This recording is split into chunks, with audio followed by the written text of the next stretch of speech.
Bismillahirrahmanirrahim. Assalamualaikum warahmatullahi wabarakatuh.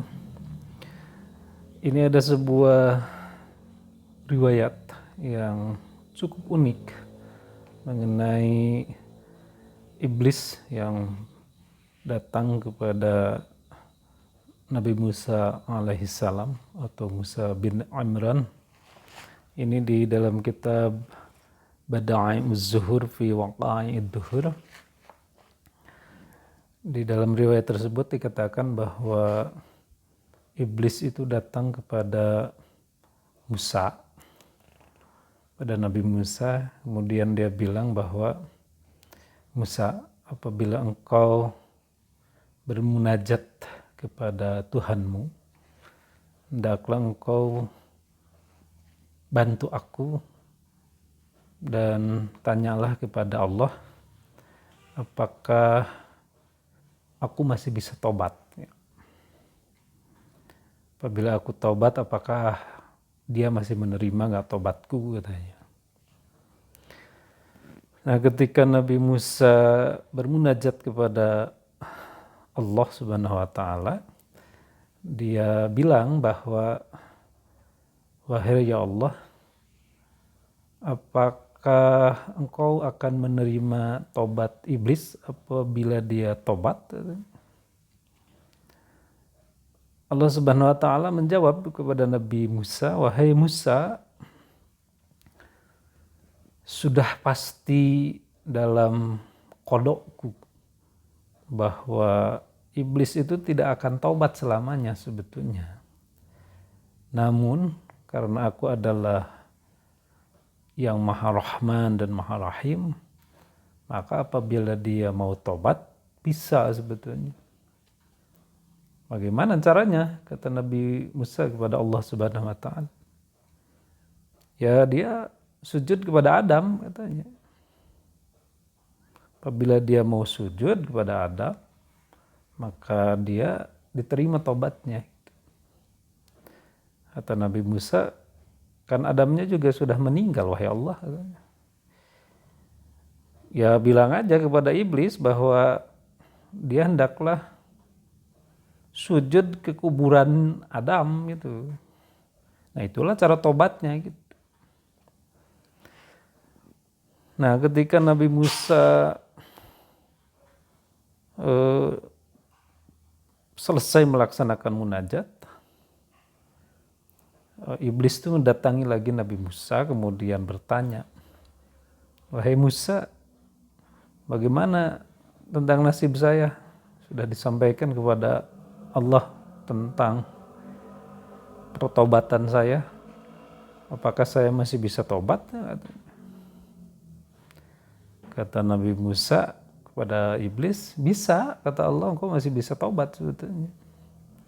Bagaimana caranya? Engkau harus sujud kepada Adam. Itu aja sih tobatnya. Nah, kemudian kata iblis, Adam itu sudah mati.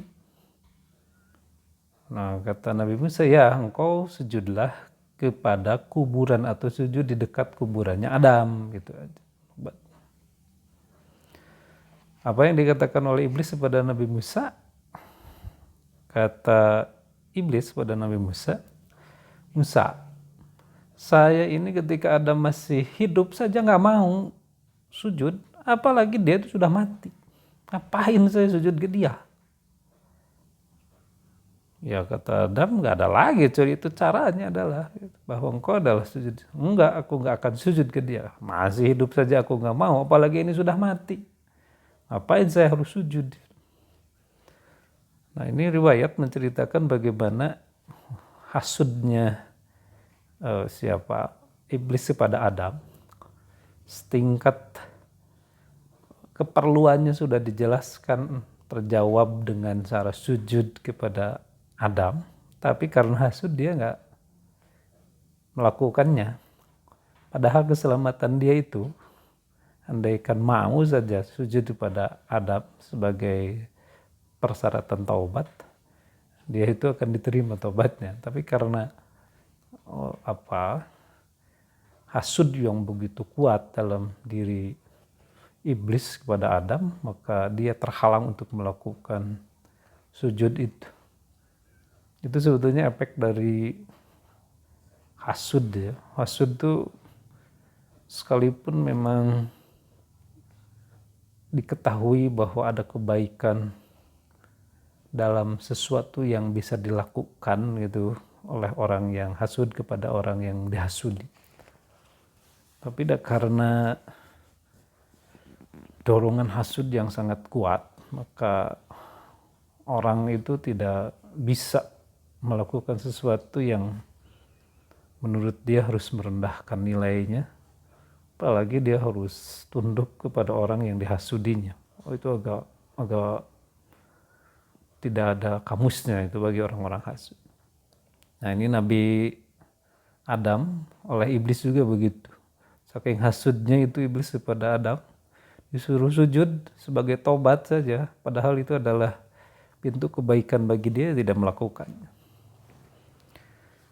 Bahkan katanya dalam riwayat lain itu dikatakan bahwa